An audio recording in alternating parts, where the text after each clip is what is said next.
Muito bem, meus caros amigos e amigas, estamos estudando os Atos dos Apóstolos. Chegamos aí por volta do capítulo 13, onde agora os Atos dos Apóstolos se volta totalmente para as atividades de São Paulo.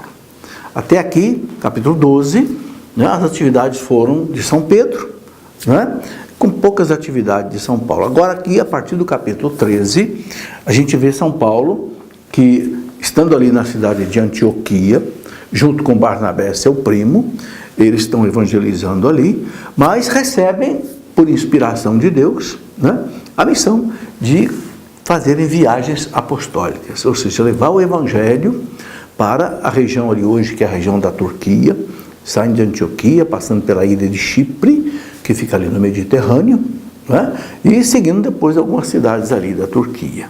Então diz aí, ainda o capítulo 12, que tendo Barnabé e Saulo concluído a sua missão, voltaram de Jerusalém para Antioquia, levando consigo João, que é São Marcos, João Marcos, que tem por sobrenome Marcos. Então, estavam ali Paulo, Barnabé e Marcos em Antioquia. Bem, então, diz aí que tendo Barnabé e Saulo concluído a sua missão, voltaram de Jerusalém, para Antioquia, levando consigo João, que tem como sobrenome Marcos, como você vê aí nessa ilustração. E aí vamos ter a primeira viagem de São Paulo, que é do ano de 45 até o ano 49 da era cristã. Isso está narrado no capítulo 13 dos Atos dos Apóstolos, versículo 15, do versículo 1 até o versículo 35, mais ou menos, tá? Bom, aí você vê nessa ilustração aí, essa primeira viagem de São Paulo. Paulo, acompanhado de Barnabé e de São Marcos, parte para a ilha de Chipre, que você vê aí nessa ilustração, essa ilha no Mediterrâneo, e vai à cidade de Salamina, cidade de Pafos, depois Perga da Panfilha, onde Marcos os deixa. Parece que houve aí algum desentendimento entre São Paulo e São Marcos, e Marcos prefere seguir São Pedro e não mais seguir São Paulo. Foram à cidade de Antioquia da Pisídia, que não é a Antioquia da Síria, depois da cidade de Icônio, de Listra, de Derbe, que fica na atual Turquia. E depois voltam a Antioquia e depois vão a Jerusalém.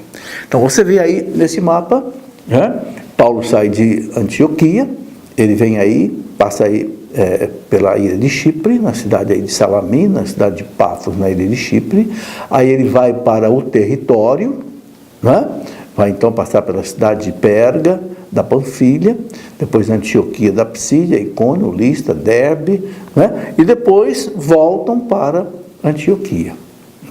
Voltam para Antioquia, e de Antioquia eles vão também depois a Jerusalém.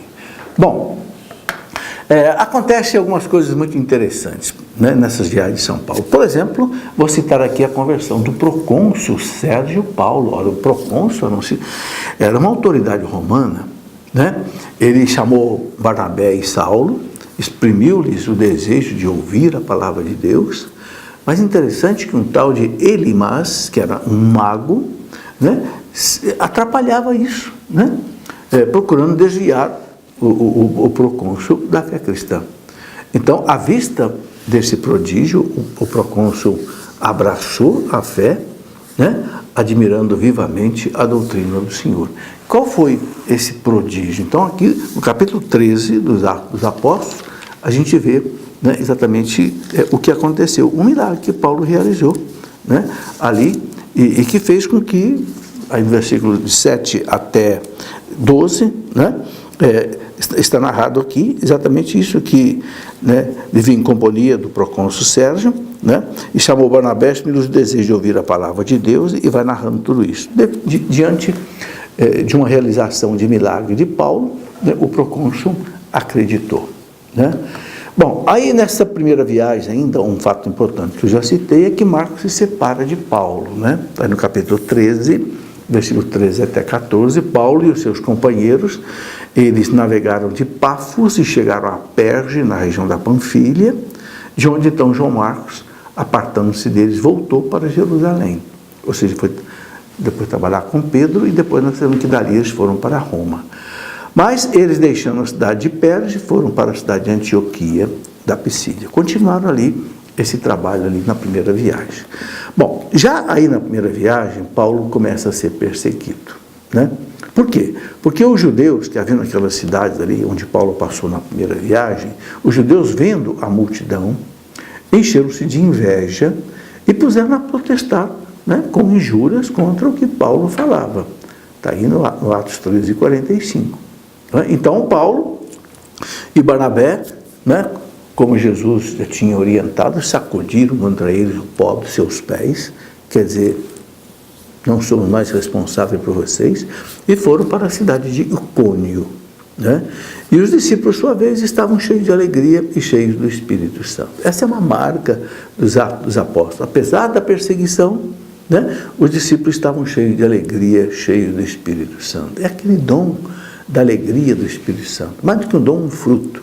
Na carta aos Gálatas, capítulo 5, 25, São Paulo fala dos frutos do Espírito Santo. O fruto do Espírito Santo é amor, paz, alegria. Uma alegria que é possível sentir até mesmo na perseguição, nos contratempos, nas contrariedades. Ok? Bom, depois daí no capítulo 14, versículos 5 e 6, né? Mas como se tivesse levantado um motim dos gentios, dos judeus, com os seus chefes para ultrajar e apedrejar, ao saberem disso, fugiram para a cidade da Licaônia, Listra e Derbe e suas circunvizinhanças. Bom, esses dois versículos querem mostrar o quê? Paulo e Barnabé perseguidos, né? Pelos judeus, pelos gentios. Perseguidos pelos judeus porque os judeus não aceitavam que o cristianismo, o judaísmo fosse levado também para os pagãos. Os gentios, por quê? Porque Paulo atacava os ídolos, né? Os deuses falsos. Então muitos sacerdotes pagãos se revoltavam, né? E por isso que Paulo muitas vezes foi apedrejado, né? E tinha que fugir de uma cidade para outra. Então ele deixa uma cidade de pé e vai para a cidade de Licaônia, Listra, Derbe e outras cidades, né? Aí é muito interessante você ler os Atos dos Apóstolos para acompanhar toda essa trajetória bonita que Paulo faz, né? Num desses lugares, Paulo cura um aleijado, né? Em Listra, diz aí o texto que vivia um homem aleijado das pernas, coxo de nascença, né? Todo mundo sabia que o homem tinha nascido aleijado, que nunca tinha andado, mas sentado deixava ouvir Paulo pregar. Então Paulo fixou neles os olhos, vendo que o homem tinha fé para ser curado, ou seja, acreditava em Jesus ressuscitado. Então Paulo disse em alta voz: levanta-te direito sobre os teus pés. Ele deu um salto e pôs-se a andar. E vendo a multidão que Paulo fizera, levantou a voz gritando em língua licaônica, né? Deuses em figura de homens baixaram até nós. Deuses em figura de homens baixaram. E quiseram, inclusive, prestar um culto, né, a Paulo e a Barnabé.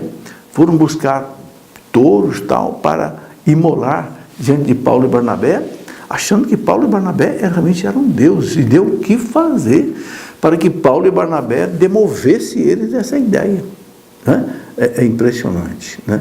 Misturaram o paganismo ali com o cristianismo, achando que Paulo e Barnabé pudessem ser deuses que chegaram até os homens. Bom, depois no capítulo 15 dos Atos dos Apóstolos, um outro acontecimento importantíssimo, que é o chamado Concílio de Jerusalém. Que história é essa do Concílio de Jerusalém? Bom, aconteceu, o texto está narrando aqui, que alguns homens, descendo da Judéia, ou seja, eram cristãos convertidos do judaísmo, puseram-se a ensinar aos irmãos em Antioquia o seguinte: se não vos circuncidais, segundo o rito de Moisés, não podeis ser salvos. Ou seja, obrigavam os cristãos primeiro a fazer a circuncisão, os judeus, ou melhor, os pagãos, e depois serem batizados. Mas aí originou-se então grande confusão, grande discussão de Paulo e de Barnabé com eles, porque Paulo e Barnabé não aceitavam mais que houvesse a necessidade da circuncisão. Agora o que precisava era o batismo. Bom, e resolveu-se que esses dois, com alguns outros irmãos, fossem tratar dessa questão lá com os apóstolos e com os anciãos em Jerusalém. E foram, né? Então a gente chama isso de... Isso aconteceu no ano 49 da era cristã, né? E ficou sendo chamado do primeiro concílio da igreja, né? Paulo, Barnabé, reunido com os apóstolos para decidir uma questão muito importante. Daqui para frente, os cristãos, para serem batizados, convertidos, sejam judeus ou sejam pagãos, precisam passar pela circuncisão ou não. Os judeus já eram circuncidados, né? Aí resolveram que não era mais preciso, né?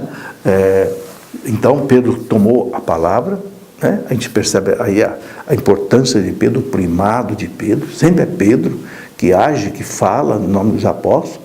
Por isso julgo que não se devem inquietar os que dentre os gentios se convertem a Deus. Então Pedro diz, não é preciso a circuncisão, né? E eles mandaram então uma carta. Paulo levou uma carta lá para Antioquia, de Jerusalém para Antioquia, dizendo: com efeito pareceu bem ao Espírito Santo e a nós. Eu acho maravilhosa essa citação. Pareceu bem ao Espírito Santo e a nós.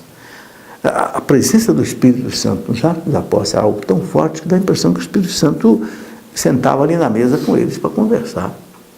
Com efeito pareceu bem ao Espírito Santo e a nós não vos impor outro peso além do seguinte indispensável: faça apenas isso, que vos abstenhais das carnes sacrificadas aos ídolos, né, aqueles sacrifícios idolátricos que faziam, do sangue, né, da carne imolada, da carne sufocada e da impureza. Alguns ritos, né, que os judeus não aceitavam, mas que também não tinha nada contra no cristianismo, né? Mas que não, o importante era isso, não é mais importante, não é mais necessário que aconteça a circuncisão. Esta foi uma virada importantíssima na história da igreja. Não sei se você percebe, aquele episódio lá de Pedro na casa de Cornélio, um pagão, onde o Espírito Santo desce, aconteceu ali o Pentecoste dos pagãos. E Pedro batiza os pagãos pela primeira vez. Os pagãos entram na igreja. E agora Paulo e Barnabé que conseguem no concílio de Jerusalém que não é mais necessário a circuncisão. Com isso, o cristianismo desacoplou do judaísmo, ganhou a sua libertação para levar a mensagem de Cristo para todo o mundo.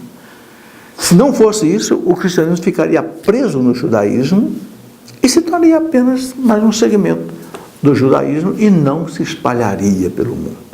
Então, essa ação do Espírito Santo sobre Paulo e sobre Pedro para levar o cristianismo aos apóstolos é algo marcante na história da igreja do primeiro século.